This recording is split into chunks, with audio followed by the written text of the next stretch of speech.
Good evening. The meeting of the Monroe Township Board of Education will come to order. Please stand for the Pledge of Allegiance. I pledge allegiance to the flag of the United States of America and to the republic for which it stands, one nation, under God, indivisible, liberty and justice for all. May we please have a roll call, Mr. Gorski? Mrs. Koloponowicz. Here. Mr. Chiarella. Here. Ms. Antelis. Here. Mr. Braverman. Here. Mr. Kaufman. Yeah. Mr. Klein. Here. Mr. Leary. Here. Mr. Masters. Here. Mr. Tesler. Here. Mrs. Ferroni. Here. Madam Board President, you have a quorum. Thank you. In accordance with the provisions of the New Jersey Open Public Meetings Law, the Monroe Township Board of Education has caused notice of this meeting to be published by having the date, time, and place thereof posted November 9, 2012, 1 at all schools, 2 the Home News Tribune, 3 Cranberry Press, and 4 filed with the clerk of the municipality. And before we go to the public forum, on behalf of the board, I'd just like to congratulate Mr. Braverman on his reelection to the board. It's going to be real nice to have you back for another 3 years. And I'd also like to congratulate and welcome Mr. Anthony Prezioso and Mr. Doug Poy to our board. We look forward to working with both of you in January, and we're going to work with you to do great things for kids. So congratulations, and congratulations, Mark, and welcome. At this time, we'll go to the public forum. Anyone from the public wishing to speak to the agenda, please come to the microphone and state your name and address for the record. Okay, seeing no one, we will go to the approval of the minutes for the Public Board of Education meeting of September 12th, 2012. I'll move. Mr. Klein, Second. second by Mr. Masters. All in favor? Aye. Opposed? Abstentions? Mr. Chiarella is abstaining. The approval of the minutes for the closed session meeting of September 12th, 2012. So moved. So moved by Mr. Tesler, second by Mr. Klein. All in favor? Aye. Opposed? Abstentions? Mr. Chiarella. So noted. The approval of the minutes for the special Board of Education meeting of October 17th, 2012. So moved. Mr. Masters and Mr. Klein? Okay. All in favor? Aye. Opposed? Abstentions? And lastly, the closed session meeting of October 17, 2012. Second. Mr. Chiarella, Mr. Tesler, all in favor? Aye. Opposed? Abstentions? Okay, at this time, we will go to number 7, the presentation of the 2011-2012 Comprehensive Annual Financial Report. Would you like to take this, or give it to? Yes, I'd like to introduce Mr. Jerry Stankiewicz from Samuel Klein and Company, Certified Public Accountants. He's here this evening to present this year's audit.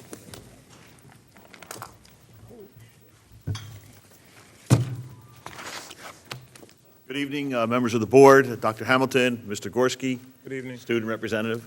I'm happy to be here this evening to report on the annual comprehensive financial report, otherwise known as the annual audit.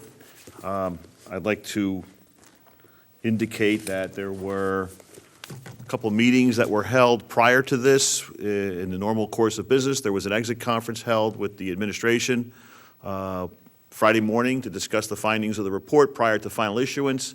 Then we had issued the report. Last evening, there was a finance, business operations, I'm not sure the exact name of the committee. We had a lengthy meeting on the findings in that, and I'm here tonight to present to the board, the full board, the audit. I do appreciate the ability to be here tonight. We, like everyone else, lost time and power, and I'm happy to be here to make the presentation this evening. We kind of put it all together on Friday so we could do this and get this off everyone's plate. There's 2 documents that you have in front of you. The thicker of the 2 is actually the board's personnel in conjunction with us putting together what's called the CAFRA, Comprehensive Annual Financial Report. Inside this report, there are financial schedules that were presented by the board personnel. There were statistical, regulatory information that's contained in here, rather lengthy, but it is in the form of a report of a corporation where there's a statement of net assets, as we call it. There's revenue and expense statements. There's an independent auditor's opinion. Then there's individual fund, the various components that make up the entire entity of the board. There's a payroll fund, a food service fund, a child care fund, student activity funds, a special revenue fund, which is your grants, the capital projects fund, bulk of which built this building. And then there's the main general operating fund, which is really where the focus is on every major high-risk area, but primarily what we try to do is come in and based on the records as presented to us, we give an opinion on that. And just to briefly, there is a clean, rather unqualified opinion on the statements, meaning the records as presented by the business office to us will present fairly the financial condition of the district. Just to supplement that with a few things, and briefly, I'll describe them. With regards to payroll transactions, we verified on a sample basis, everything we do is based on a sample, that all the transactions were properly adhered to, proper pay was given to people, that the withholdings were taken out, that the withholdings were paid over to the IRS, the state, the pension board on a timely basis, okay? And that they were charged to the proper accounting period, which is major importance. With regards to expenditures were all properly documented. They were done in accordance with the local public contracts law or the public school contracts law, and they were properly charged. They were charged to the proper fiscal year. Okay, there are bills that get paid in July, August, September, and October that relate to June 30th and prior. They are set up in accounts payable. Then there's a proper control over those. There's no bills that are significant. In fact, there's probably no bills that were charged to 1213 that are really 1112 charges. So we found that to be, a really good aspect of our audit. Also, the revenues were cut off properly. We spent some time in the Capital Projects Fund, as we do every year, making sure that all the bills are proper there, that all the compliance matters that are required to be done, that everything is purchased properly and accounted for properly. Student activity funds, we put time in on that. We don't want to neglect the student activity funds because those are areas where they're not always under control of a Michael Gorski or a Laura Allen. They're out in the schools, and they're not monitoring the day-to-day operations. They do monitor on a periodic basis, which is a major important thing in this day and age where people take liberties. Okay, we don't have that here, haven't had it for a while. So that's important as well. We do spend time in that, but we always recommend that it gets pre-audited before we get here. In fact, pre-audit it probably on a quarterly basis. So the whole picture here is pretty good. We also you have very little grant activity in terms of like Title I and IDEA, but the people we met with that run those particular programs within the district were able to demonstrate that there's compliance with the grant requirements. They spent a good deal of time and effort on that, and it's a benefit to the district. Major important item two, and the final aspect of why we end up with a clean opinion, your bank reconciliations and all your cash agree to your general ledger and all the supporting records. That's of a major importance. It's a little technical, but every now and then a little lesson on accounting doesn't hurt anyone. So in the end, we end up with this thick document that contains a clean opinion, which I would tell you is on page 9, if you'd like to look at it. And if you don't want, that's fine. My feelings aren't hurt. Basically, the third paragraph says the financial statements above present fairly in accordance with, they present fairly, in all material respects, the financial position of the governmental activities and business activities of the major funds of the district. Okay, so we're happy with the result. We also, we try to, sometimes every year we'll switch the direction of our audit tests to make sure that we keep people on their toes, and that some people have been in the business long enough, like Michael would know, the predictability of audit tests, okay, we sometimes change direction on those. We might come from a different angle on certain items, but usually we try to stay very aggressive and make sure that everything that I told you about is properly adhered to. One page I want to refer you to, which is, well, I shouldn't say that. By the time we get there, there's various sections of here. One is management's discussion and analysis, which is actually a document authored by the management of the district that indicates to the board that the audit took place and kind of converts some of the financial information in it to English, so not accounting terminology. It also factors in items like compensated absences and depreciation, which are required by the lords of the accounting business world, but it really doesn't affect the district. It's nice to know the numbers, but the real meat of your district with your finances is actually contained on Exhibit C1, which is page 82.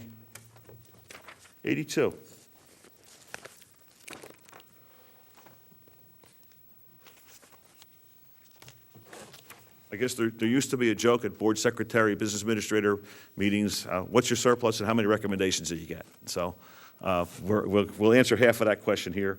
We started the year $12,114,000 and ended at $11,742,000. There are, if you see on the page, turn it sideways, there are 5 components. One is your excess surplus that was appropriated in your 12-13 budget. That's left over from the 11-12 school year. I'm sorry, from the 10-11 school year. Then you have unreserved excess surplus of $4,122,000. That's left over from 11-12 that will be appropriated in 13-14. You have $1,700 in your capital reserve, and you have $239,000, which was some excess state aid that you were awarded in June of 11 that you are using for your 12-13 budget as revenue. And then you have your unassigned, which is really your maximum level of surplus you're allowed to keep. It's the 2%, I call it a 2% ceiling. It's 2% of your operating expenses that you're allowed to keep in reserve. You can go below it, okay, if you have to, but that's what they let you keep, sort of as a safety net and probably for future years. So that's really the summary of the whole audit process and the exhibits that we prepare in conjunction with the business office.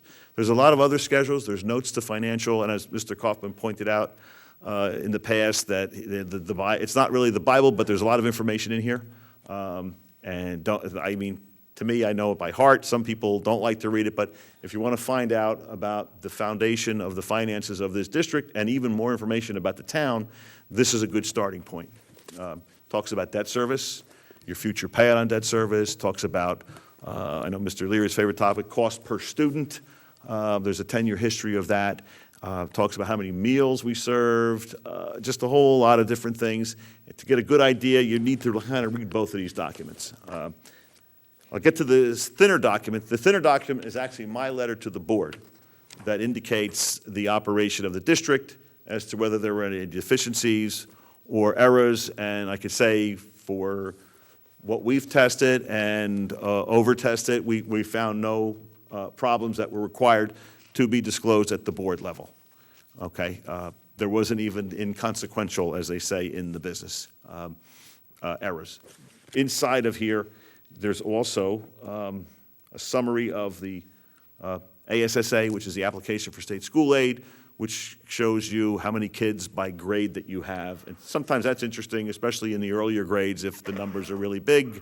As your district is growing, it just gives you maybe an early warning indicator as to where your district is heading for overall student count. We also, again, we look at various items. We do test your food service company. We test their bills. They charge them to you, but they're actually their bills. We look at that. We look at how many meals were served. We verify those numbers. Different things that we do. We look at your maintenance expenses to make sure those were proper in accordance with the law. And as I indicated at our exit conference, every year Department of Ed comes out with more requirements that add on to your business administrator, even your superintendent, and trickles down to everybody. It's just nonstop with the requirements. And we have to stay on our toes, and even though we don't have to spend 2 weeks on one area, we do spend time in these little areas, half a day or a day, trying to make sure that we're in compliance with that. So as a result of our testing, in this smaller document, there's no recommendations. And I do want to congratulate Dr. Hamilton and Mr. Gorski for allowing the staff to help us achieve our goal in getting the audit completed. Your staff is very hardworking, and They want feedback. They want to know if they're doing good. They want to know what they can do better. And along those lines, I want to emphasize, we talked about this, and I always have to do this. It's important that the money be in the classroom. However, we got to put a little bit aside for the business office. The only way the board can make decisions about things is to have proper accounting information, okay? And the only way to do that is to make sure that it flows properly right from the source documents, which is the tiny little petty cash voucher or any little invoice for an exterminator or purchase of books or hammers or repairs. So my message is we have to make sure that there's a proper staffing level there. We don't want to get behind in any of the record keeping. And we've been pretty good, pretty aggressive in this district at staying at that level. So in the end, we have a clean opinion and no audit recommendations. Okay, thank you. Make Mr. a Leary? motion to accept and approve the 2011-12 Comprehensive Annual Financial Report. Second by Mr. Klein. Mr. Gorski, did you want to say something before we, Yes, thank before you. we vote? If the board would allow me the indulgence of just a few minutes, I'd like to go through the report and touch upon some of the items that I feel are most interesting to the public. As Mr. Stankiewicz pointed out, the management discussion and analysis part of the audit touches upon some of the highlights of the year. In 2011, the district received an additional state aid award of $887,000, which $647,000 was appropriated partially for new science program, restoration of transportation services, and $239,000 was dedicated for tax relief in 12-13. In March of 2012, the district refunded all of the high school bonds on this building project, and that resulted in a net present value savings of over $2 million of interest savings. The district opened the high school in September of 2011, which was this audit year, 382,699 square foot facility, and this project was completed ahead of schedule and significantly under budget. The district temporarily closed Applegarth Middle School in July of 2011 for various capital projects. What was in the budget was $352,000. The actual appropriations that went towards Applegarth were in excess of $1.7 million. I'll explain how we got to those numbers in a little while. The district entered a cooperative purchasing management program, which produced total district savings of $323,000 on supply orders compared to the prior year, and we're in compliance with S1701. The next section on page 16 has to do with taxes, and the only thing I want to emphasize here is what Mr. Stankiewicz found to be profound from this pie chart. 86% of the revenues raised by this district to support the education of 6,000 students comes from the local tax levy. That's extraordinary. It doesn't compare well with other districts, and we're fighting hard, and we're going to get to some legislation shortly that the district has introduced to the Senate through Senator Greenstein to hopefully change that makeup. On page 82, it talks about surplus. The amount of surplus applied to the 13-14 school year, this is called excess surplus calculations, $4.1 million. That's a decrease from the prior year of $5.5 million. The decrease or utilization of that surplus is due to partially the renovations at Applegarth School that went over budget and some other expenditures for this opening of the high school that were not anticipated. A resident inquired before about how much debt is outstanding for this district. What do we owe on outstanding bond obligations? As of the end of the audit, that figure is just above $152 million. Unemployment in the township last year was 11.1%, higher than the national average. We're pleased to say that that's dropped to 9.8% as of June 30th. And as Mr. Leary pointed out, on page 126, there's a very important statistic, cost per pupil, and the percentage increase in cost per pupil. Back in 2007, when we had trailer appropriations throughout the district, cost per pupil percentage change increased 9.66%. In the last 3 years, the percentage increase in cost per pupil increased 0.98%, 0.03%, and this year, 0.87%. That's less than 1% increase in the cost per pupil increases for the last 3 years. That's doing more with less. Finally, I would like to thank Mr. Jerry Stankiewicz and his audit staff for their professional services. I'd like to thank the Board of Education for the precious resources that they have committed for staffing requirements. And I would especially like to thank Laura Allen, accounting supervisor, who's truly the most technically proficient and ethical accountant that I've had the privilege to work with. Her contributions toward fiscal reporting, budgeting, and internal controls make our financial representations both relevant and reliable, and I thank her for her dedication. Is comments or questions from the board? Mr. Chiarella? Yes, I just want to, I want to thank you, Dr. Hamilton, and Mr. Gorski and your team. I think you guys, year after year, you've done an exemplary job at making sure that this is done properly and that every penny is accounted for. I also want to thank Mr. Leary and the Finance Committee because I know that they also do a lot of work with regards to this and helping keep an eye on our tax dollars. I have to tell you, though, this was a boring read, and I do thank you for sending it to us, but I had to read some pages a few times, and I know I'm not the brightest bulb in the box here, but I did have to read that a few times. But I do thank you for sending it, and I don't know if I would have read it if it wasn't, my tax dollars also going into this. But I want to thank you guys for a great job. Anyone else? And it's sad to think that Mr. Leary, who is going to be retiring from us next month, will not be doing this financial work anymore. And I think whoever follows in his footsteps has got big shoes to fill. Thank you. And a lot of stories they're going to have to know. I'd like to thank Mr. Leary as well. Every now and then, I do many boards and many governing bodies. I'm sorry? Here's a microphone. Okay, every now and then, we get a person who makes us up our game also, okay? And we appreciate that. Keeps everybody on their toes, including the auditors, because there's an old expression, who audits the auditors? We still haven't figured that out yet, but we need to know, it's great to know that we have someone there that actually understands what we do and also, in effect, pre-audits a lot of things and takes a look at things. Had board members from Enron done that, there might not have been similar problems. They wouldn't be in the Crossbar Hotel. That's correct. So I want to thank him for that.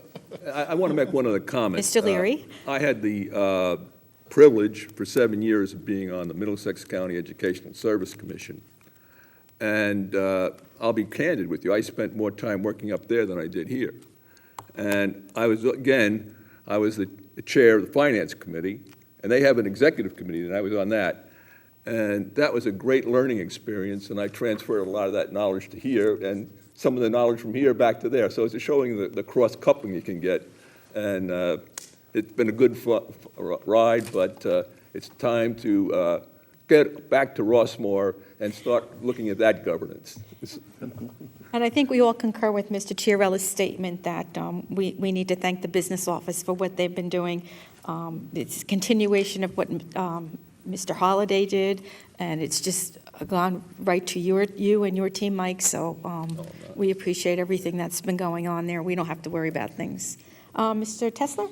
Just a quick question for Mr. Stankiewicz. Out of all the districts you audit, just roughly, about what percentage would you say have a clean bill of health like Monroe? Are we in the minority or the majority? Me personally, all pretty clean. And there's a reason for that is that I push. I don't have to push here. I push these districts to get better and do better. That's just how I was trained. You got to help your client. Some people don't help their client, I believe, and it was trained to help the client. So, yeah, we write them up for things, but we try to push them so that let's get this thing perfect, okay? Because with all the technology today and all the training and certification processes, there should be minimal errors on any districts. Other districts, I don't work on them, that my Newark office does. I assume they have a lot of problems, and I shy away from those. So, Thank you. I mean, you're the people I work on. I'm more, South Jersey, this area here. There's not a lot of problems. Okay, thank you. Anyone else? Okay, then we'll have a roll call. Mr. Gorski?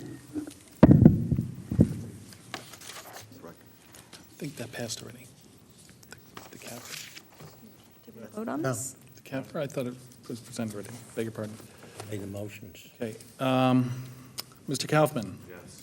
Mr. Klein? Yes. Mr. Leary? Yes. Mr. Masters? Yes. Mr. Tesler? Yes. Mrs. Faroni? Yes. Ms. Antelis? Mr. Braverman? Yes. Mr. Chiarella? Yes. Mrs. Koloponowicz? Yes. Madam Board President, motion passes. Thank you. Okay, at this time, we will go to the superintendent's report. Dr. Hamilton? Good evening. Thank you. Have a Thanks. good night. Derek. Bye-bye. Good evening, everyone. A couple of things on the superintendent's report. Firstly, I'm going to read a resolution a little later on when we get into board action, but I want to take a moment to really acknowledge our maintenance and facilities crew for doing such exceptional work with getting our schools ready following the hurricane that we experienced and then the snow that followed. It took a Herculean effort to get our district as open as quickly as we did, and I would be remiss if I didn't acknowledge our team for doing such exceptional work. Moving on to the superintendent's report, your enrollment data is listed there, and the out-of-district placement numbers are also listed on your board report. Home instruction records are also listed, and the fire drills are being submitted for your approval, and the lockdown drills, noticing that Monroe High School missed their emergency lockdown drill as a result of the weather, so we'll have to make that up at another time. On the personnel report, Madam Board President and members of the Board of Education, it is recommended by the superintendent that personnel items A through V be approved by roll call vote. Second. Mr. Chiarella? And who seconded that? Mr. Masters? Is there any comments or questions for Dr. Hamilton? Seeing none, we'll have a roll call. Mr. Gorski? Mr. Kaufman? Yes. Mr. Klein? Yes. Mr. Leary? Yes. Mr. Masters? Yes. Mr. Tesler? Yes. Mrs. Faroni? Yes. Ms. Antelis? Yes, and recuse myself on item T like Tom. So noted. Mr. Braverman? Yes. Mr. Chiarella? Yes. Mrs. Koloponowicz? Yes. Madam Board President, personnel items passes. Thank you. On board action items, I'm going to break these items up a little bit because we have, I'm going to need a motion on the floor for someone to represent us on the Middlesex County Educational Service Commission. So I'm going to read up to that item, and then I have another change on item H. So, Madam Board President and members of the Board of Education, it is recommended by the superintendent that board action items A through E be approved by roll call vote. Mr. Chiarella and Mr. Kaufman? Comments or questions? Seeing none, we'll have a roll call. Mr. Kaufman? Yes. Mr. Klein? Yes. Mr. Leary? Yes. Mr. Masters? Mr. Tesler? Yes. Mrs. Faroni? Yes. Ms. Antelis? Yes. Mr. Braverman? Yes. Mr. Chiarella? Yes. Mrs. Koloponowicz? Yes. Madam Board President, board action, items A through E passes. Thank you. And on item F, it is recommended that the board appoint a representative to the Middlesex Regional Education Service Commission effective January 1st through December 31st, 2013. And if that motion passes, we would need a recommendation for approval. Mr. Chiarella and Mr. Kaufman? Do we need to, I'll do a roll call first to approve. okay, a roll call and comments or questions? Then we will have a roll call. Mr. Kaufman? Mr. Klein? Yes. Mr. Leary? Yes. Mr. Masters? Yes. Mr. Tesler? Yes. Mrs. Faroni? Ms. Antelis? Yes. Mr. Braverman? Yes. Mr. Chiarella? Yes. Mrs. Koloponowicz? Yes. Madam Board President, item passes. And if someone on the board would make a recommendation for, or a volunteer, if that's the president's pleasure, to have a representative on the Middlesex Regional Education Service Commission from this board.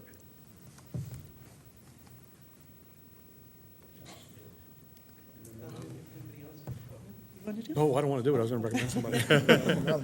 Anyone else? Ira would lead, you would, I was going to nominate Oh, we can't be. Lou, Mr. Masters. We're not members. Do you want to do it?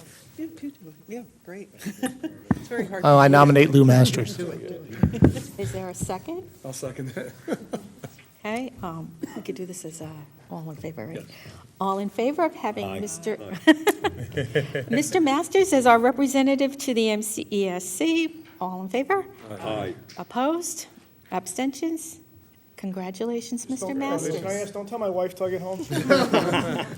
She probably got the text already. Oh, sorry. Board action item G. It is recommended that the board renew the Naviance, lost my place. Got it. It is recommended that the board renew the Naviance Succeed Essential subscription and the NavStore Learning Style Inventory for the middle school for the 2012-2013 school year in the amount of $5,175. Mr. Chiarella and Mr. Masters, any questions? Mr. Tesler? Dr. Hamilton, can you just explain a little what that is? Thanks. That is a system that we use to monitor student progress, and it helps us to track where students are going through high school and beyond. Okay, thank you. Did you have the same question? Okay, roll call, Mr. Gorski? Mr. Kaufman. Yes. Mr. Klein. Yes. Mr. Leary. Yes. Mr. Masters. Yes. Mr. Tesler. Yes. Mrs. Froning. Ms. Antelis. Yes. Mr. Braverman. Yes. Mr. Chiarella. Yes. Mrs. Koloponowicz. Yes, Madam Board President, item G passes. thank you. And item H, I'll read that through because it's going to be modified just a little bit. It is recommended that the Monroe Township Board of Education approve retroactive to November 5th, 2012, the previously submitted agreements regarding employee attendance on school on November 9th, 2012 as follows. Agreement between the board and the Monroe Township School Administrators Association, and sidebar agreement between the board and the Monroe Township Board of Education Support Staff Association.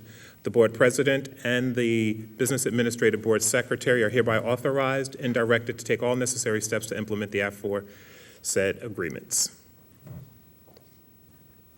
Motion? Ms. Antelis, is there a second?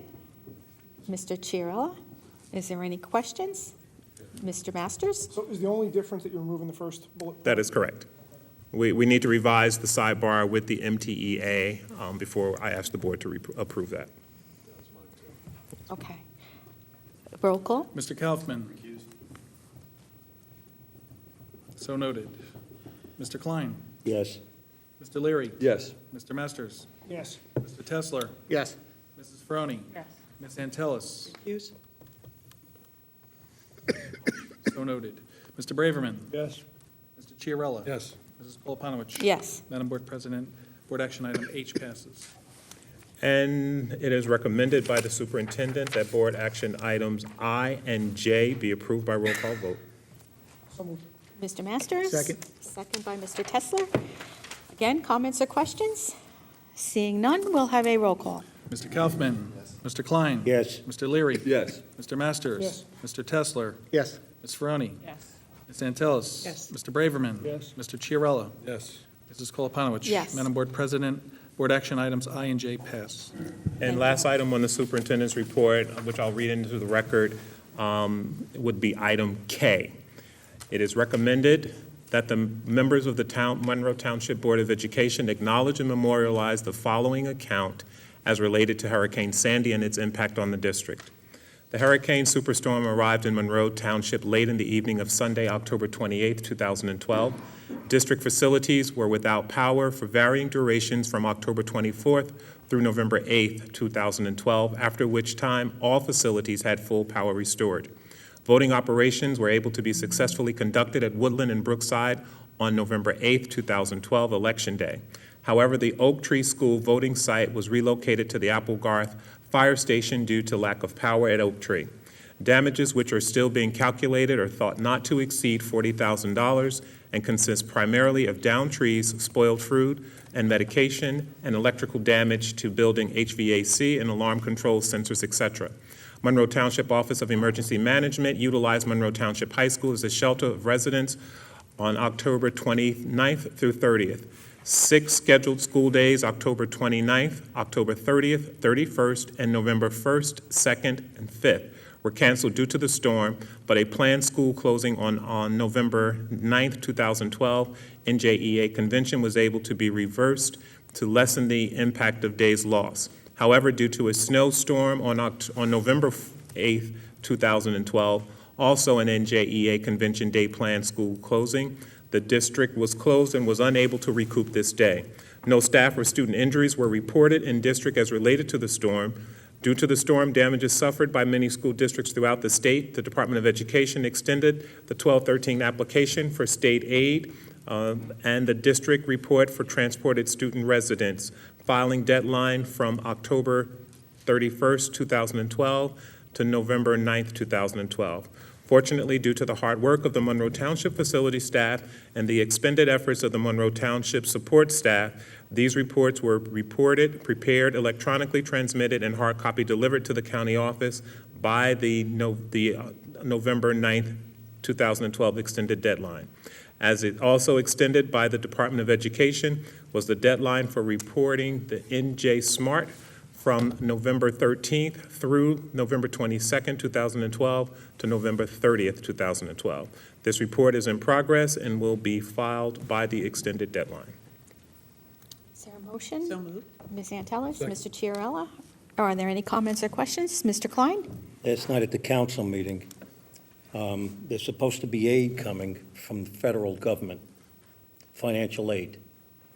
Are we able to get government money for any damages that we had? I'm not sure, which is why I read this into the record, so that there is a documented record, a public record of the damages and the impositions that we experienced as a result of the Because they're storm. expecting anywhere from 75%, I believe they got in Irene, to 100% of what their losses are. Right. We've been directed by the commissioner to calculate our damages or our losses and enter them in a formal record. Good, thank you. Mr. Chiarella? Yeah, I just want to quickly just thank you and the facilities team, because I know that there was a lot going on, and it took a Herculean effort to get everything up and running. And I know that there were periods I didn't have power, and none of us had power for over a week. So, you know, you did keep in close contact with all of us. I know we received numerous text messages. I know you were touring Monroe. I know the facility team was at work. I know that I may have even had a short fuse because I wanted my kids in school and not back out of the house because I was going stir crazy myself without power and having them killing each other and me. But I just want to thank you all for Thank you. the great I work. appreciate that. Mr. Tesler? Thank you. Ditto on Ken's remarks. One suggestion for something maybe we can implement in the future. During the storm at home, I lost phone service. My landline was down. My cell phone, I could barely get a call out. So a lot of ways, one way I kept in touch with everybody was Facebook, and I know the Monroe Township Office of Emergency Management put up a Facebook page, and they would put posts on there. Maybe we can do something in addition to the Alert Now, because a lot of people couldn't get phone calls, or maybe even see the website. Maybe putting just a same type of Facebook page that we can post school closings or important announcements for the future. So there was a lot of confusing and rumors going around. Kids were posting things incorrectly. So I was trying to help squash those rumors as well. But just a suggestion. Thank you. Mr. Leary? I have two phone lines. I have one that's on Comcast and the other one on Verizon. Verizon, with good old 48-volt battery, never faltered. Comcast was dead on a doornail. Thank you, Mr. Leary. Ms. Antelis? Oh, okay. Why don't you- She has a correction. I just also wanted to elaborate on what Ira was saying. I know that as you were sending us things, Ira, myself, some other people were posting them on Facebook, and maybe in that case, because people have their smartphones, you know, a lot of parents, that it would be good to maybe start up a Facebook page when there is something like that. It just seems like a really good way to get the information out there. I know that Monroe now has an emergency phone system, but unfortunately, when your phones are out, you know, it doesn't help. And it really was a good way to get some good information. So, and I thank you for also keeping in touch with us. That really was what you would send us. I would ask you if it was okay to post on Facebook. And a lot of parents really appreciated, you know, that too many rumors and things going around. So, Quite welcome. Thank you. quick question about the generator situation, Mr. Kaufman? because I think on one of the text messages, there was some kind of an issue. Yeah, I just had a question on the status of the generator. I know it's both diesel and gas backup, and I know at some point in time, something happened. Can you elaborate what that was? And No, because I don't know. I know that I got a call that we needed to open the high school for temporary shelter, and we had to send the generator out for repair. Actually, had someone come in to do the repair, and once that happened, we were able to open the school. But I'm not really sure what the malfunction was. Do you know, Mike? As Mr. Kaufman stated, the backup generator for this building doesn't support all the systems in the building. It's just basically the emergency systems and the basic lighting and the heat. And it's a dual hybrid system of natural gas and diesel. And there was a technical problem with the natural gas part of the system where it didn't function. And it then switched over to diesel, but 1,000 gallons of diesel got eaten up rather quickly, and it was impossible to order a fill of diesel during this time. I'll have to check with Mr. Teague to find out what technically was repaired, but I understand that it is fixed and operational again. I think one of the things we need to do looking forward is figuring out what parts of the building can actually run on the backup generators to make sure that the facility is able to function.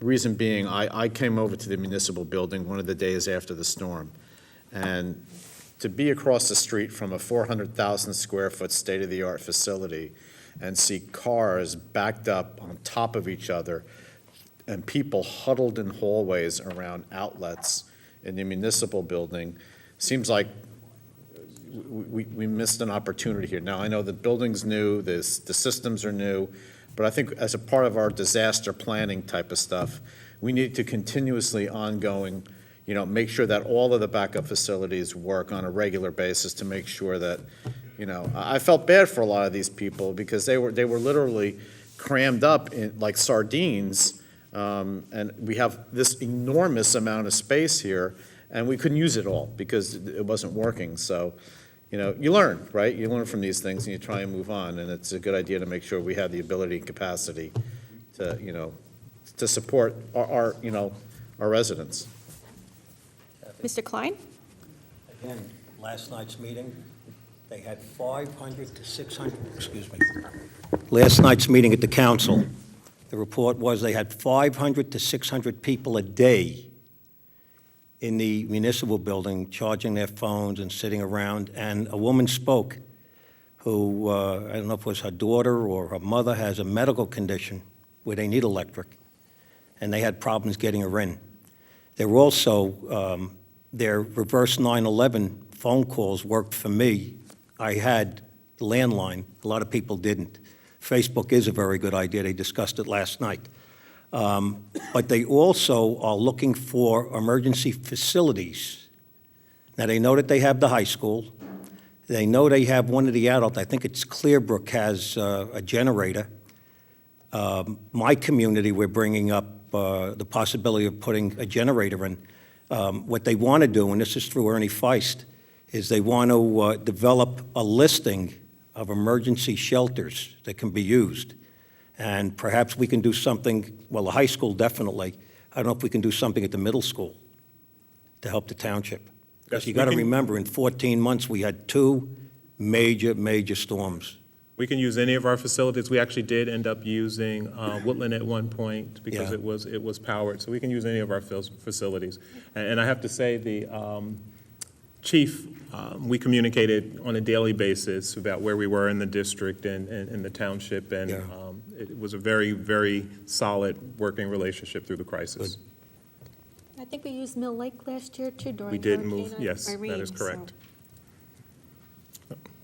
Anyone else? Or Roll call. roll call.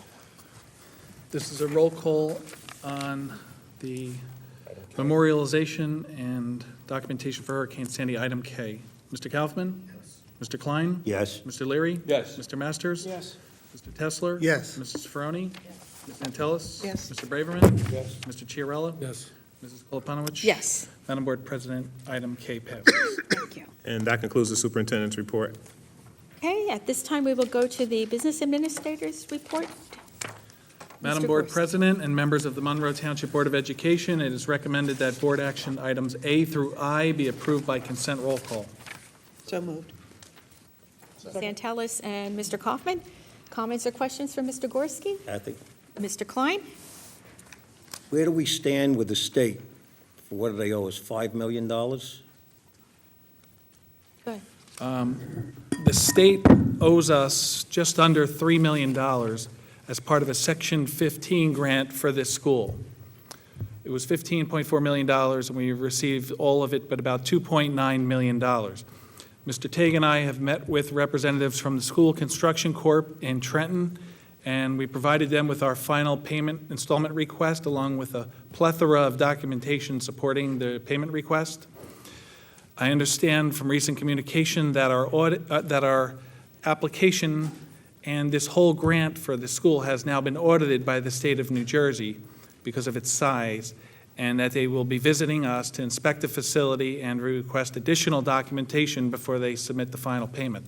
I'm hopeful that we can get that money before we finalize the budget process this year, because it would be much more comfortable knowing that you can commit fiscal resources that you have in hand as opposed to that of a receivable from the state. In other words, we have to jump through hoops for them. And as we know, a few years ago, 2 years in a row, they beat us after we set up our budgets. They shorted us $500,000 a year. So I think this is utterly ridiculous. What about the 95% cut? Yeah. That's terrible. That was $4.1 million. Any other questions? Then we'll have a roll call. Mr. Kaufman? Mr. Klein? Yes. Mr. Leary? Yes. Mr. Masters? Yes. Mr. Tesler? Yes. Mrs. Ferroni? Ms. Antelis? Yes. Mr. Braverman? Yes. Mr. Chiarella? Yes. Mrs. Koloponowicz? Yes. Madam Board President, board action items A through I passes. Thank you. That concludes your report? Yes, ma'am. Okay, before I go to my board president's report, since I did not see it in the agenda, we will go to our student board member and have her give her report.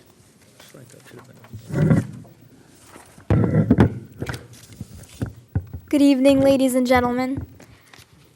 Several events took place this month. November 6th, school was closed for Election Day. Due to the storm, the marking period extended and will end November 20th. Also, there will be a half-day November 21st and no school November 22nd to 23rd for Thanksgiving. Thank you.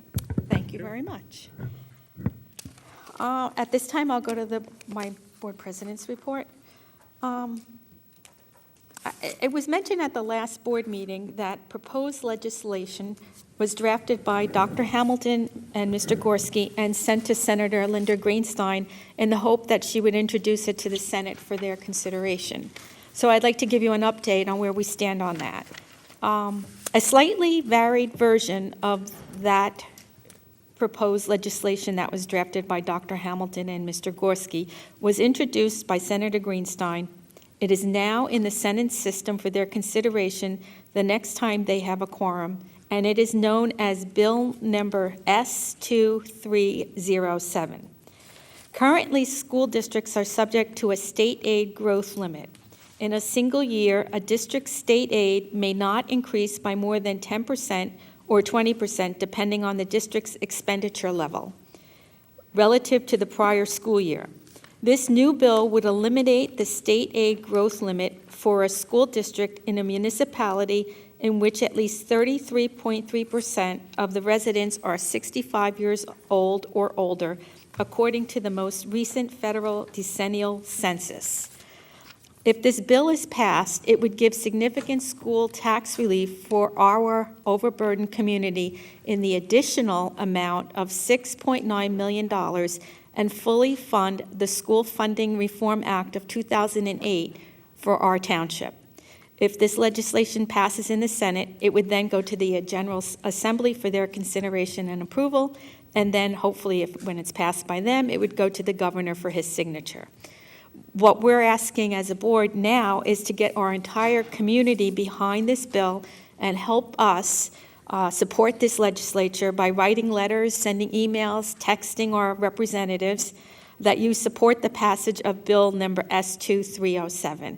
I believe that there were copies available of this bill with the agenda. So we will be posting online the names and addresses of our assembly people, the governor, senators, so that you can have their addresses and contact them. It is also important that the Board of Education gets behind this bill, so at this time I'd like to read a resolution supporting proposed Senate Bill 2307 for the board to consider and approve. Whereas under current law, school districts are subject to a state aid growth limit, and whereas pursuant to the current state aid growth limit in a single year, a school district's state aid may not increase by more than 10% or 20%, depending on the district's expenditure level relative to the prior school year. And whereas proposed Senate Bill number 2307 eliminates the state aid growth limit for a school district in a municipality such as Monroe Township, in which at least 33.3% of the residents are 65 years old or older, according to the most recent federal decennial census.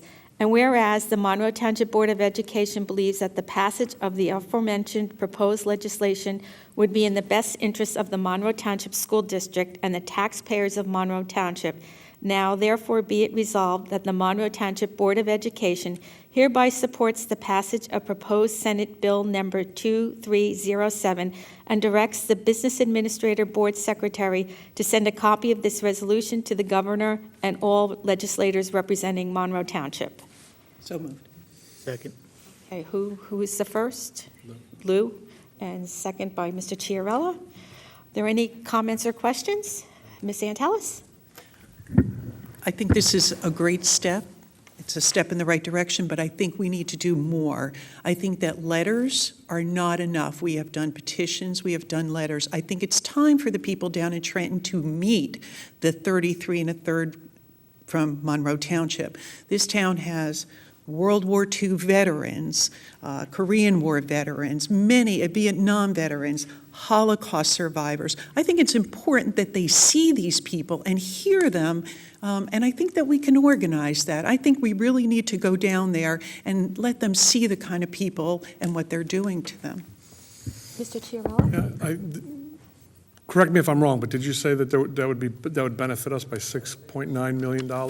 Yes, Additional monies. The only thing that I would caution, and I think this is very important, is that if we do see an increase in aid by $6.9 million, that we use it to offset the tax burden of our taxpayers instead of using it to spend on, just to spend more and keep the tax burden the same. So I think I'll vote for this, but I'd like to see us help alleviate the tax burden.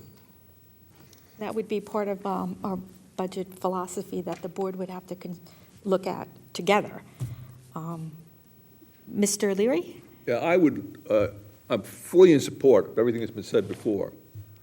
But in order to get legislation approved, you got to have 21 senators. You got to have 41 representatives. And therefore, I think we should urge Senator Greenstein to go across the aisle and within her own caucus and search out the communities of Ocean County in particular, and large parts of Essex County that have planned retirement communities and can meet that 33% and build a head of steam. And it's not just Monroe saying me, me, me, me. It's a tidal wave across the entire 21 counties. Mr. Gorski? To Mr. Leary's comment, I had a nice conversation today with Senator Greenstein, and that is exactly what she proposed to do also, and that's our game plan, to reach out to all of those communities with high senior citizen populations in excess of 1/3 of their township residents who are hurting from property tax increases universally, and unite those in a letter-writing, email, phone campaign to get this through the Senate. With support and with the kind of enthusiasm that we saw at our last board meeting surrounding tax increases in this town, I think there's a chance that this could pass, and so does Senator Greenstein. Would be great. Kathy, Mr. Klein? one other thing. If this doesn't pass, there was supposedly a bill, I mentioned something months ago about the way these property taxes are handled, or school taxes are handled throughout the country. And you have some states that if you're handicapped, disabled, or over 65, you pay absolutely nothing in school taxes, which I'm against. Then you have other states that for the same categories, they get a 50% cut in school taxes. That's fairer. Somebody had mentioned to me, after I mentioned it at a meeting, that supposedly there was a bill in the Senate, in their archives, because remember, they can put all the bills they want unless it's called by the leader of the House or the Senate. It just sits there. So I tried to find the number, the bill number, and all I see is loads of bills for grievances, theft, everything other than what you want. So perhaps the next time you speak to Linda, or I'll call Linda, and find out if there is a bill in that effect, which really is the right thing to do. But I wish us a lot of luck. It's a great move if they could move it up for a discussion and for final vote. So good work. Mr. Leary? And that's the reason why I say we got to go broad scale. Do everything we can right here in Monroe, but make sure we hit all 21 counties. Make sure there's a head of steam, and you got Sheila Oliver, and you got Steve Sweeney coming along and saying, hey, this is the right thing to do for people who are really got their back to the wall. We got to do something. Anyone else? Okay, roll call. Ms. Antelis? Yes. Mr. Braverman? Yes. Mr. Chiarella? Yes. Mrs. Brony? Yes. Mr. Kaufman? Yes. Mr. Klein? Yes. Mr. Leary? Yes. Mr. Masters? Yes. Mr. Tesler? Yes. Mrs. Polaponowicz? Yes. Madam Board President, motion passes. Thank you. And just a couple more things. This Saturday, November 17th, the New Jersey School Boards Association will be holding a school funding forum, which will feature a panel who will discuss alternative revenues to fund New Jersey's public education system, including linking the likelihood of new state revenues to reduce local reliance on property taxes. This forum will be held at Mercer County College, and I'm planning to attend that. Lastly, a couple of months ago, we talked about forming an ad hoc committee for district growth, and the responsibility of this committee would be to review the increasing student population for the next few years and the facility requirements in addressing the student increases. And it'll be looking at, we expect about 1,000 students extra in the next 5 years, and where are we going to put them? Do we need an addition to the high school? Will we need to build another school in the southern part of town? Will we have to look at redistricting? So this committee's responsibility would be to address the questions and make a recommendation to the board. And I believe the first meeting is set up for Thursday, November 29th at 5 o'clock at the central office. If anybody's No, here at the high school. here at the high school? Yes. Here at the high school. If anybody's interested in attending, you could either come or give the board office a call. And that concludes my report. And we'll go to committee reports. Are there any committees that need to report this evening? Mr. Kaufman? Yes, there. Being used, right? There was a committee meeting this evening for the curriculum. We took a look at the first draft of the QAR report, which is the report card on how our schools are doing. A recommendation has been made to get some finer detail, which represents how the individual schools are doing grade by grade across the entire district. I think it's a good barometer to figure out exactly how we are doing on an aggregate level and make good assessments of how education is being distributed throughout the district. We also had a presentation this evening at the iStore on a very interesting iMovie, which was done by our students, an interview of a World War II veteran, which is going to be running out in the foyer, I think, for the rest of the evening. One thing we didn't get to that I think is, I'm sorry to throw this at you, Jeff, because we didn't come back to the meeting in time. In addition to things we discussed, it would be a good idea if we can start taking a look at, because it was brought up the night before in the Finance Committee, looking at our curriculum across the board and trying to determine where we know that we have to make improvements and adjustments based on the national standard, and figuring out a project plan, if you will, of managing how we're going to make curriculum adjustments moving forward for all of our curricula at all grade levels, so that we have a better proactive plan. Just, as was said in other board meetings, we're required every so many years to review the curriculum to make sure the standards are up to par, but we're not required to necessarily make changes just for change's sake. The changes are required based on the standards at the time. Just for the public's information, over the past few years, we've been having a lot of aggressive changes to the curriculum because we have shifted from the New Jersey core standard to a national standard.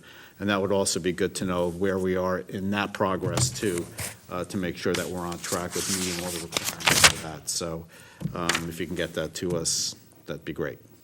And that's it. Mr. Leary? Yeah, yesterday at the Finance Committee meeting, we had three elements. The first was Gerald Stankowitz's presentation, and that took up a good portion of an hour. And then we had some lively discussion after that on the next two items, was the development of a budget philosophy as part of the strategic plan, finance, and accountability. And what the members agreed to last night was we should get all the members of the board to sit in a dedicated, like Saturday or seminar type, which we've had before, and really discuss this, because we got to look at all the elements. I mean, it's not appropriate for just finance to do it with dollar signs. We need to bring in the curriculum, we need to bring in building and grounds, and really have a full discussion and lay out what are the key elements so that guidance can be given to principals and other people as they're preparing the 2013-14 budget in a meaningful way and have strong support from the board.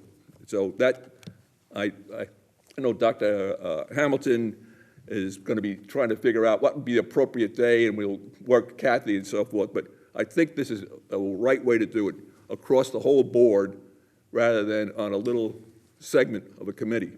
Second thing was Mike reported on a difficult situation. The accounting systems that the schools have to run on are based on DOS systems of what, 1983 or thereabouts?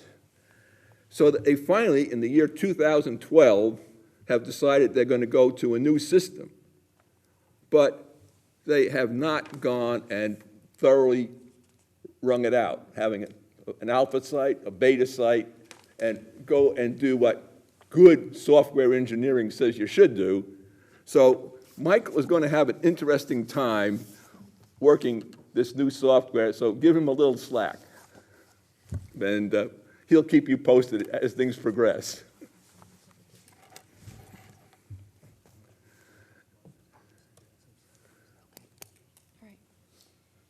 Any other committee reports? Okay. Number 12, other Board of Education business. Is there any other business from any member of the Board of Education? Okay, seeing none, we'll go to closed session resolution. Be it resolved that the Board of Education in the Township of Monroe hereby moves to go into closed session in accordance with the Sunshine Law, Chapter 231 of the Public Laws of 1975, NJSA 10:4-6 through 10:4-21, to discuss the following subjects: legal matters, personnel, Jamesburg tuition, student matters, harassment, intimidation, and bullying incidents, and I believe there's another one that I don't have on my agenda. Legal advice related to personnel matter, and legal seek attorney advice regarding board governance issues. The discussion conducted in closed session can be discussed to the public at such time as the matters have been resolved. Is there a motion to go? Mr. Kaufman, second by Mr. Tesler. All in favor? Aye. Opposed? Then the board at this time will move into closed session. At this time, the board will move into public session, and I believe Dr. Hamilton has a resolution he'd like to read. Yes, whereas the Jamesburg Board of Education has failed to commit to pay their proportionate share of interest on the Monroe Township High School bond series, specifically 2003 and 2008.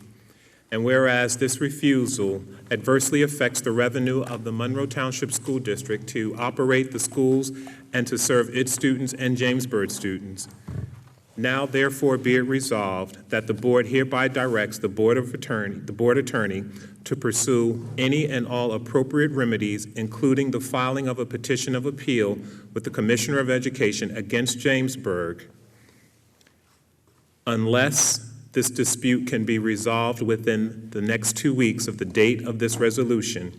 The board attorney, superintendent of schools, and business administrator are authorized and directed to take all necessary steps to implement the action of the board. So moved. Second. Mr. Braverman and Mr. Leary, any comments or questions? If not, we'll have a roll call. Mr. Gorski? Mr. Kaufman? Yes. Mr. Klein? Yes. Mr. Leary? Yes. Mr. Masters? Yes. Mr. Tesler? Yes. Mrs. Frowny? I beg your pardon. Say yes.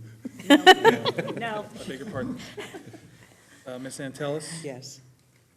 Mr. Braverman? Yes. Mr. Chiarella? Yes. Mrs. Koloponowicz? Yes, Madam Board President, resolution passes. thank you.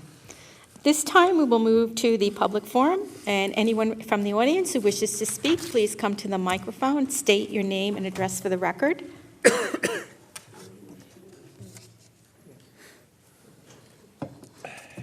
Hi, Michelle. Michelle Arminio, 9 Nathaniel Street. Once again, regarding the closed session resolutions, I believe that based on especially January 207 PAF versus Monroe Township Board of Education, which has already been sued for not giving proper resolution descriptions. I think that the closed session resolutions were inadequate. It could have been more succinct about the Jamesburg tuition, and also legal advice related to a personal matter. Again, PAF versus Board of Education, the Monroe Board of Education.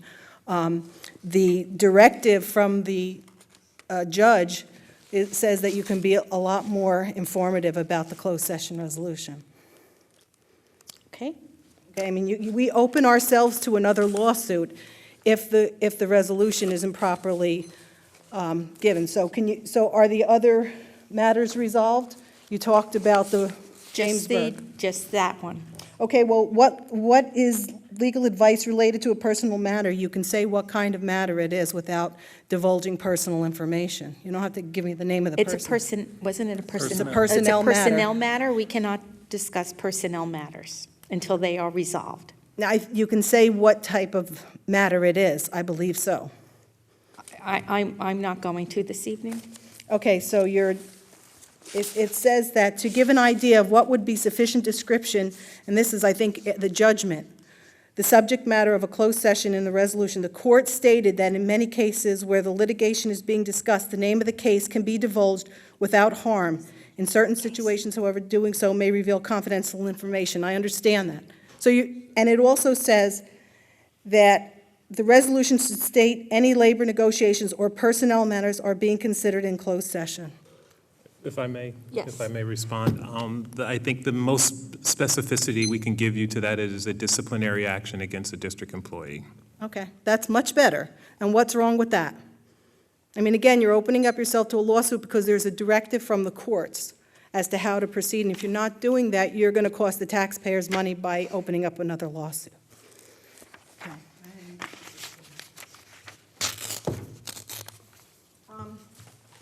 Could you explain on board action, the staff professional development, and what that entails? What number? Roman numeral 5A. All district well, wait a minute, let me make sure I'm speaking to the right one. You said 5A? Oh, and this is the one I got off the internet, so I don't know if it's a corresponding one on the, is it right? 5A, yes. That is professional development for the month for all district staff, particularly if it relates to any expenditures or mileage reimbursement. We're required by law to list that, even if they're Well, going. What kind of professional development? Any professional development? Yes. There's nothing specific? You mean this is general? Correct. Okay. The list of student teachers in the school year, how many of those on that list? C, board action C. I'll tell you in a second. And is there any financial compensation to student teachers? No. Okay.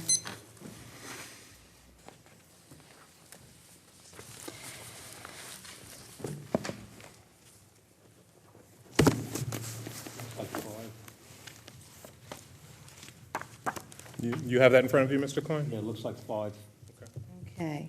Then can you please explain H, employee attendance, the agreement between the Board of Monroe and the Monroe Township Education Association, those 3 items, agreement between the Board of Monroe Township School Administrators Association and the sidebar. They were originally, those 3 associations, their contract lists specific holidays or days off that they're entitled to. As a result of us being open on one of those 2 days previously designated as NJEA conventions, we just needed to have that as a matter of record. Okay, so this is a resolution that has to do with the storm? Correct. Okay. I don't think I need that. The total for the month of September bills, I know you have it broken down, but would I be correct to say that's $9,302,637 and about 30 cents? That would be our September budget.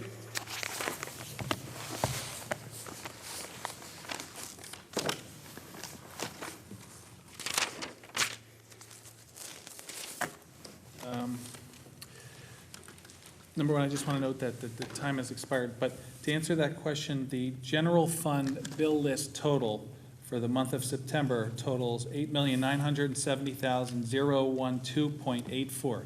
These are bills that have been audited by the chairperson of the Finance Committee, that have been properly budgeted for, monies transferred for, and are due to be dispersed upon board approval in accordance with policy. The next one is Fund 34, that's the high school bond series. $259,422.84 is the September total. Fund 35, which is the Oak Tree referendum, $14,685.30. Fund 36, which is the additional costs, Monroe Township High School, $58,516.40. Again, that's the total of disbursements that have been prepared and audited and are waiting for board approval prior to disbursement in accordance with board policy. Okay, does that amount to around $9,302,637? I don't know, I Okay. could add it up for you. So my next question is, do we pay principal on these when we're paying some of it's operating budget, I understand, but on the bonds, are we paying principal or are we paying interest only? Both. Okay. We pay principal and we pay interest. And, all right, then I'll just ask the boards to allow me just one more question. The transfer on F, transfer number 3, can you explain that? As presented as fiscal. Members of the Board of Education approve transfer number 3. Can you explain what that is? Transfer number 3 is recognizing revenue alterations in the grant funds that are approved by the state upon award and vary from the original budget. That's normal and customary every year. In addition to that, it recognizes revenues granted to the district under a safety grant applied for by our Director of Facilities, $19,840 of external money, which is going to go to security systems, past systems at the school to gain entrance into the school. And these additional revenues are appropriated to the various generally accepted accounting principle line items in Fund 20 and Fund 11. Okay, now, that's only a one-sentence thing on the agenda. If I wanted to, can I get what you just read as, if I came to the board office and asked for that as an open public record request, what would I ask for to get what you just read? Because that's far more detailed than Could this. ask for an explanation of the transfer list. If you're not familiar with the state requirement of the account number and the account description which is provided. Okay, And this is more detail, by the way, than what most school districts provide. Most just give you the account number, knowing that the board members and the public are probably not familiar with the line item descriptions for the generally accepted account codes. We've provided extra detail here. and because we're all about transparency here. So I believe that. Nothing hidden, everything's Right. wide open So for thank anybody you to for inquire being about, extra and transparent. happy to talk about that. Okay, thank you. Anyone else from the Mr. Bullock. public? Michelle, you left, You guys should leave it here, it's all about open public meetings. Good idea. Good evening. It's Doug Poy, 4 Tamarack Road. I've got several different questions, but on the Senate Bill number 2307, which I think is a terrific idea, but could you share with the public what the plan is to get the community behind this effort to write letters or send emails? Because unless the community is fully aware of this and encouraged to do this, it's not going to be much more than the couple of thousand signatures that we got on the petition that we sent down. I actually reached out to the contact information you sent to me about 3 weeks ago now to get information published in the adult community newsletter. So we'll be putting the information there, asking people to reach out to their, if they will print it, get information out to the respective legislators. We'll also be using Alert Now to announce that information. I'll be meeting with the presidents of the PTOs and asking them to help us get this information out as well.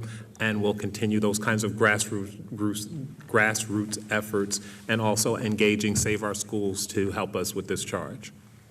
Okay, and has any thought been given to providing some kind of a short sample letter? Because some of our older citizens, they've... Yes. Oh, okay. We did talk about that. Thank you for reminding me that. We talked about preparing a short letter that we can put in the various communities in a common location if they will allow us, that folks could just sign their name to and send in. Okay, thank you.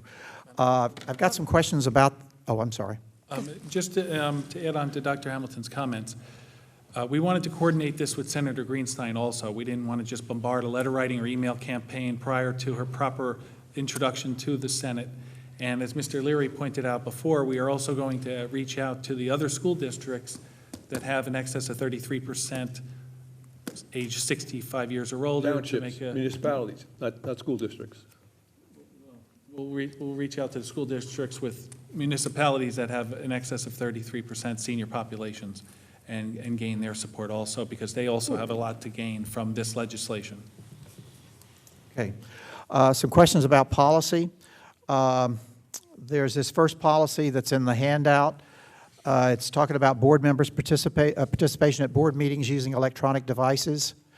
And it states in the second paragraph, it says, in the event that a board member wants to participate in a board meeting but cannot attend the board meeting due to the reason outlined in this policy. And as I continue to read the policy, it doesn't seem to outline any reasons that are acceptable for that participation. So I'm the person who has used that. I got operated on about 3 years ago and had my kidney removed, and I participated using electronic means. And then in March of this year, I broke my hip, and I participated again via electronic means. And the attorney said that's perfectly acceptable. It satisfies all criteria, and it makes eminently good sense.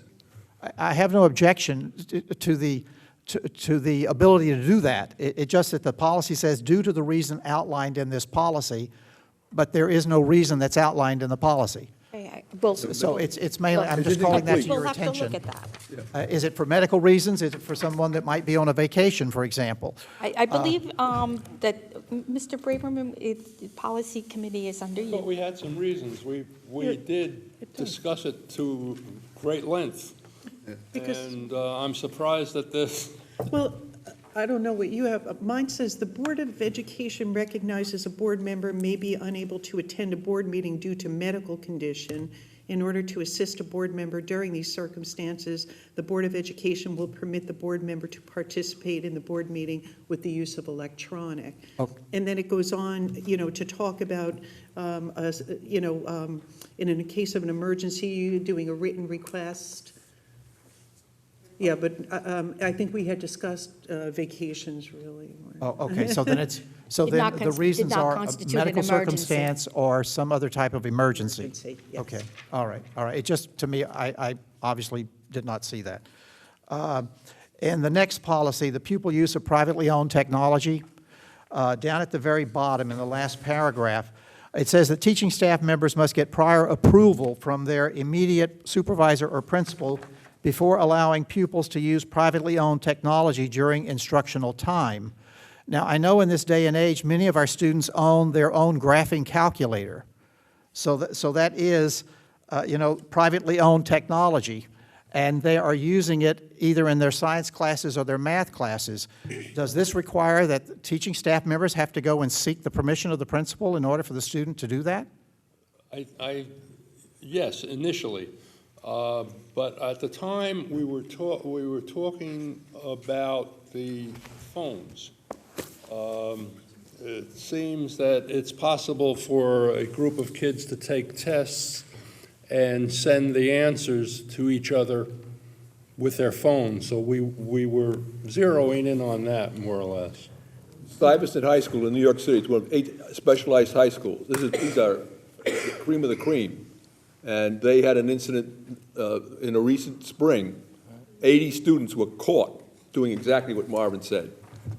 Can I just add something? Also, the next paragraph, it actually goes on to say pupils who use privately owned technology in the school will not be given access to the district's computer servers. So really, it's more talking about laptops and iPads and. Okay, I'm just clarifying because, graphing calculators are privately owned technology. We will let them use the calculators. Okay. And then the policy about the use of social networking sites, which is 3282, I suppose. And in the second paragraph, it mentions that the first sentence talks about inappropriate conduct outside a staff member's professional responsibilities. Now, I would assume, but I don't know for certain, and maybe I need to reread this, but does this mean that if I'm a staff member and it's the summer or it's the weekend or it's the evening and I engage in some inappropriate conduct from my home, that I could be liable to losing my job or being brought up on tenure charges? Yes, it does. Okay, and I'm just asking for clarification. Now, my main point is, what's being done to make sure that all of the staff, both new hires as well as the veteran staff, are fully aware of this policy, because it could have some rather serious implications for them? We'll distribute, once the policy is approved, those policies that have direct implications on district employees, share it with the principals, and the principals make sure that that information is distributed to their staff members. Thank you. And this final one deals with what I call pennies. This is in the board agenda. It's item R. It's on my agenda. It's on page 9. It's where you were approving personnel as anti-bullying specialist for the school year. Okay? My favorite HIV. And the amounts are small. But every day, any change I get in the course of my transactions, I put into a coffee can. And at the end of the year, I find that those pennies and nickels and quarters add up to often over $100, okay, in the course of a year. And so even though these amounts are small, every month small amounts get approved by the board. And those small amounts can add up to be tens of thousands of dollars. My question is, with the high school, you've approved 2 personnel, and at the middle school, you've approved 2 personnel. I'd like an explanation as to why you need 2 personnel when it appears, when you look at the listing of the harassment cases, they have significantly dropped from last year. I noticed that both last month as well as this month. Do we need 2 people to do this? But more importantly, are they being expected to expend additional time outside their required contractual day? When are they doing this, or why are they getting this extra stipend? These duties are in addition to their regular responsibilities. They do conduct the investigations while students are in sessions in most instances, but there is an enormous amount of paperwork that follows the investigations that happens after hours, and often even on weekends. Sometimes these cases also require deliberation and meetings that exceed the regular course of the workday as well. And very tight schedules for each and every step of the process. Exactly. Very stringent timelines, and we're required to meet. The first part of your question in terms of why 2, it's really based on the number of students that they are expected to see. And you have to keep in mind also that these folks are guidance counselors, so they also have counselees that they have to see as well. So it's based on the number of students. Now, at the end of this year, if we see that we don't need 2, that we've had such a significant decrease, this conversation started in June in terms of negotiating this stipend, so it was based on the data that we had at that time. If we see that we don't need that, well, then we'll revisit that. Did we have people on stipend last year in that position? No, they were not on stipend last year. This was negotiated. This is an example of unfunded mandates. They were trying to go and have this done on the fly for nothing. There was a howl across all school boards. And I have characterized this as an abomination on many occasions. Thank you, Mr. Leary. No, wait, the second is this, that the state gave $1 million for the 566 school districts to take on this work. It's another example of how we get these unfunded mandates and then go from there. Mr. Chiarella? Yeah, this is nothing about HIB. I just want to welcome you to the board. I think you're going to make a fine board member. I'm very happy that you won.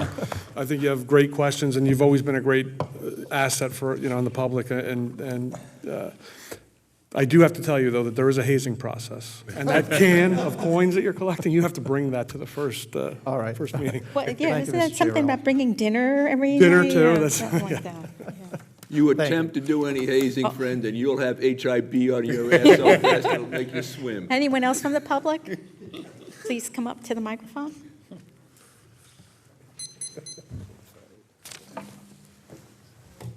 Mary Ann Lester, 44 Avenue I.